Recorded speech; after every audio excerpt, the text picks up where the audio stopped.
Instagram scroll பண்ணி பார்க்கும்போது அல்வா பரோட்டா கண்ணில் பட்டுருச்சு போல் இருக்கு. ரொம்ப நாளாகவே கேட்டுட்ருக்கு. இன்றைக்கி அதை வாங்கி கொடுக்கலாமேன்ட்டு நம்ம ஆவாரம்பாளையத்தில் இருக்கிற ராஜபாளையம் ஆனந்தாஸுக்கு லஞ்சுக்கு தான் போயிருந்தோம்.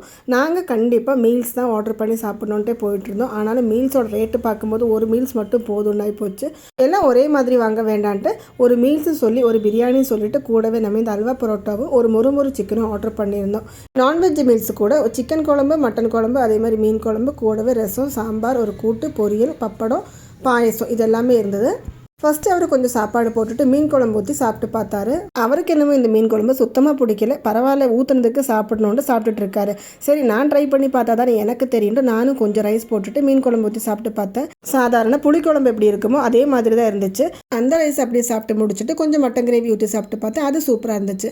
அதுக்குள்ளவே அல்வா பரோட்டா வந்துருச்சு. இந்த பரோட்டா நல்லா அந்த கிரேவியில் ஊறி செம சாஃப்டாக இருந்துச்சு. கூடவே மேலே ஒரு முட்டை ஆம்லேட்டும் வச்சு கொடுத்துருந்தாங்க. நிஜமாவே வாயில் போட்டதுமே எப்படி உள்ளே போகுதுன்னே தெரியாது. அந்த அளவுக்கு டேஸ்டியாக இருந்தது. நமக்கு கூடவே மட்டன் பிரியாணி ஒன்று ஆர்டர் பண்ணியிருந்தோம். அதுவும் வந்துச்சு. மட்டன் எல்லாம் செம்ம சாஃப்டாக வெந்திருக்கு. ஃப்ளேவரும் சூப்பராக இருந்துச்சு. அதுவும் நல்லா இருந்துச்சு. அது சாப்பிட்டு முடிக்கிறதுக்குள்ளே முறு சிக்கன் வந்துச்சு. முறு சிக்கன் நம்ம சாதாரண எப்படி வீட்டில் சிக்கன் ஃப்ரை பண்ணி கொடுக்குறோமோ அதே மாதிரி தான் KFC சிக்கனோட டேஸ்ட்டு தான் இருந்துச்சு. இதெல்லாம் சாப்பிட்டு முடிச்சுட்டு நம்ம ஒரு ஃப்ரூட் சோடா வாங்கியிருந்தோம். அது தாங்க டாஸ்கே. மின்ட் ஃப்ளேவர் தான் வாங்கியிருந்தோம். அது அவங்க அப்பாவுக்கு கொடுத்துட்டு எப்படி இருக்குன்னு அபிப்பிராயம் கேட்டுட்ருக்காங்க. நீங்களே கேளுங்களேன்.